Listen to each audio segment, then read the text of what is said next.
सभी विद्यार्थियों को नमस्कार। चलिए आज हम कक्षा 10 में सन 2022 से 2025 तक परीक्षा में आए हुए सत्य असत्य को सॉल्व करते हैं।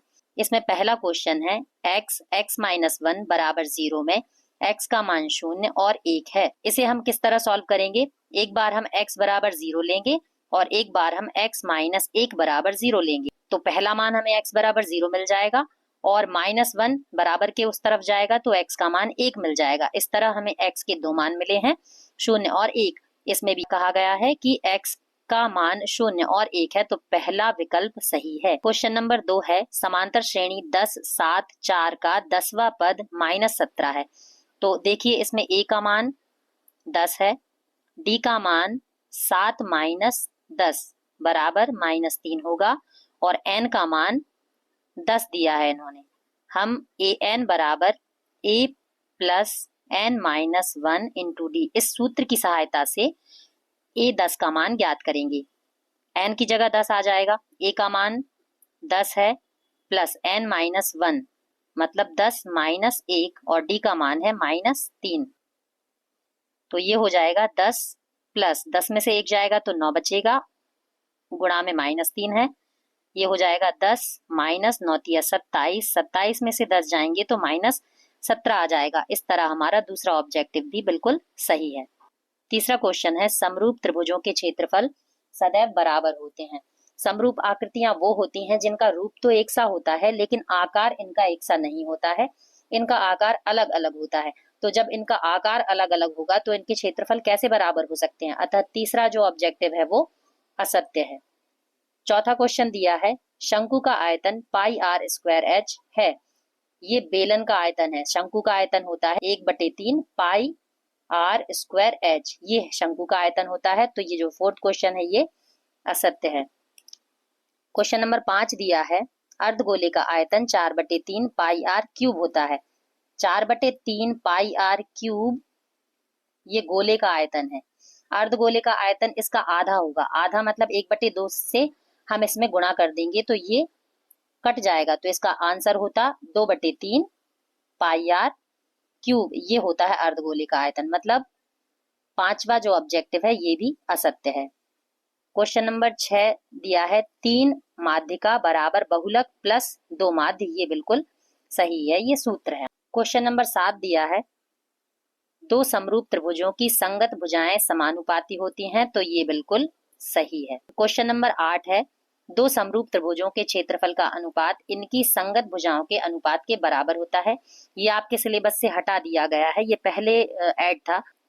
दो समरूप त्रिभुजों के क्षेत्रफलों का अनुपात इनकी संगत भुजाओं के अनुपात के बराबर नहीं होता, संगत भुजाओं के वर्गों के अनुपात के बराबर होता है, तो ये भी असत्य है।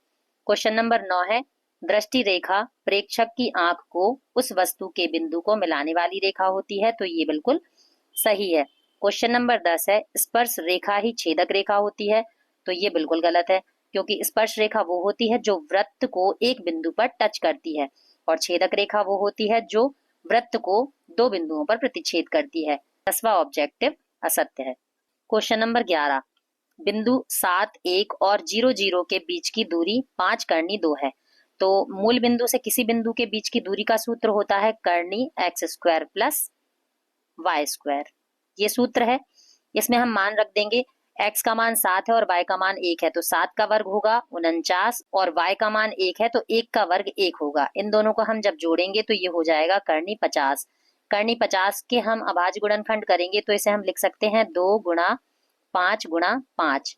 5 का जोड़ा बन गया तो ये बाहर आ जाएगा, तो ये हो जाएगा 5 करनी 2। इस तरह से जो 11वां ऑब्जेक्टिव है वो बिल्कुल सही है। 12वां क्वेश्चन है शंकु का आयतन बेलन के आयतन का आधा होता है यदि शंकु एवं बेलन की त्रिज्याएं एवं ऊंचाई एक समान हो। बेलन का आयतन होता है πr² और शंकु का आयतन होता है 1/3 πr²h। इसे देखकर आप समझ सकते हैं कि शंकु का जो आयतन है वो बेलन के आयतन का आधा नहीं होता, 1/3 होता है। तो दिया गया ऑब्जेक्टिव कैसा है? असत्य है। क्वेश्चन नंबर 13 है दिए हुए प्रेक्षणों में वह मान जो सबसे अधिक बार आता है वो माध्य कहलाता है, तो ये बिल्कुल गलत है, क्योंकि जो सबसे अधिक बार आता है उसे बहुलक कहते हैं, माध्य नहीं कहते हैं, तो ये भी असत्य है। क्वेश्चन नंबर 14 है किसी प्रयोग की सभी प्रारंभिक घटनाओं की प्रायिकताओं का योग 1 होता है, तो ये बिल्कुल सही है। और आप प्रायिकता के किसी भी क्वेश्चन में अगर देखते हैं कि योग 1 पूछा है तो वो ऑब्जेक्टिव आप सही लगा सकते हैं। क्वेश्चन नंबर 15 है, वृत्त को 2 बिंदुओं पर प्रतिच्छेद करने वाली रेखा को तिर्यकछेदी रेखा कहते हैं, तो ये बिल्कुल सही है। इसे तिर्यकछेदी रेखा, छेदक रेखा या प्रतिच्छेदी रेखा कह सकते हैं। क्वेश्चन नंबर 16 है, एक निश्चित घटना की प्रायिकता 1 होती है, तो ये भी बिल्कुल सही है। निश्चित घटना की प्रायिकता 1 होती है और अनिश्चित घटना की प्रायिकता 0 होती है। क्वेश्चन नंबर 17 है, अर्धगोले के आयतन का सूत्र 1/3 पाई आर क्यूब होता है, तो अर्धगोले का आयतन हमने अभी देखा था 2/3 पाई आर क्यूब होता है, तो ये ऑब्जेक्टिव असत्य है। क्वेश्चन नंबर 18, त्रिकोणमितीय अनुपातों की सहायता से किसी वस्तु की ऊंचाई या लंबाई या 2 सुदूर वस्तुओं के बीच की दूरी ज्ञात की जा सकती है, तो ये बिल्कुल सही है। क्वेश्चन नंबर 19, 2 समरूप आकृतियां अनिवार्यतः सर्वांगसम होती हैं। 2 समरूप आकृतियां देखने में उनका रूप तो एक जैसा दिखाई देता है, लेकिन उनका आकार अलग अलग हो सकता है। और सर्वांगसम आकृतियां वे आकृतियां होती हैं जिनके सभी अंग समान होते हैं। तो 2 समरूप आकृतियां सर्वांगसम हों ऐसा जरूरी नहीं है, लेकिन 2 सर्वांगसम आकृतियां हमेशा समरूप होती हैं। तो जो दिया गया ऑब्जेक्टिव है इसमें बोला है 2 समरूप आकृतियां अनिवार्यतः सर्वांगसम होंगी, तो ये असत्य है। क्वेश्चन नंबर 20 है, 1 2 1 3 एक समांतर श्रेणी नहीं है, तो इसमें हम देखेंगे दूसरे पद में से पहले पद को घटाएं, तो ये हो जाएगा 2 - 1, इसका आंसर आ रहा है 1। तीसरे पद में से दूसरे पद को घटाते हैं तो ये हो जाएगा 1 - 2, 2 में से 1 जाएगा तो 1 माइनस का आएगा क्योंकि बड़े नंबर के आगे माइनस है। चौथे पद में से हम तीसरे पद को घटाएंगे तो ये हो जाएगा 3 - 1 मतलब 2। इनका जो सारवंतर है वो अलग अलग आ रहा है, अतः दी गई श्रेणी समांतर श्रेणी नहीं है, और ये भी यही कह रहे हैं, इसका मतलब ये सत्य है। क्वेश्चन नंबर 21, किसी बिंदु की y अक्ष से दूरी उस बिंदु का y निर्देशांक होती है, तो दिया गया ऑब्जेक्टिव जो है वो असत्य है। किसी बिंदु की y अक्ष से दूरी उसका x निर्देशांक होती है और x अक्ष से दूरी उस बिंदु का y निर्देशांक होती है, इसमें उल्टा होता है। क्वेश्चन नंबर 22, शंकु का आयतन पाई आर स्क्वायर है, तो शंकु का आयतन 1/3 पाई आर स्क्वायर एच होता है, मतलब दिया गया जो ऑब्जेक्टिव है ये असत्य है। क्वेश्चन नंबर 23, घटना ई की प्रायिकता एक ऐसी संख्या पीई है कि प्रायिकता का मान 0 से 1 के बीच में या 0 और 1 के बराबर हो सकता है। तो जो प्रायिकता का मान है वो 0 से बड़ा या फिर 0 के बराबर हो सकता है और 1 से छोटा या फिर 1 के बराबर हो सकता है, और यही इसमें दिया गया है, अतः दिया गया ऑब्जेक्टिव बिल्कुल सही है। क्वेश्चन नंबर 24 दिया है, दीर्घ वृत्तखंड का क्षेत्रफल संगत त्रिज्यखंड के क्षेत्रफल से कम होता है, तो ये असत्य है क्योंकि वृत्तखंड का क्षेत्रफल जो है वो संगत त्रिज्यखंड के क्षेत्रफल से अधिक होता है।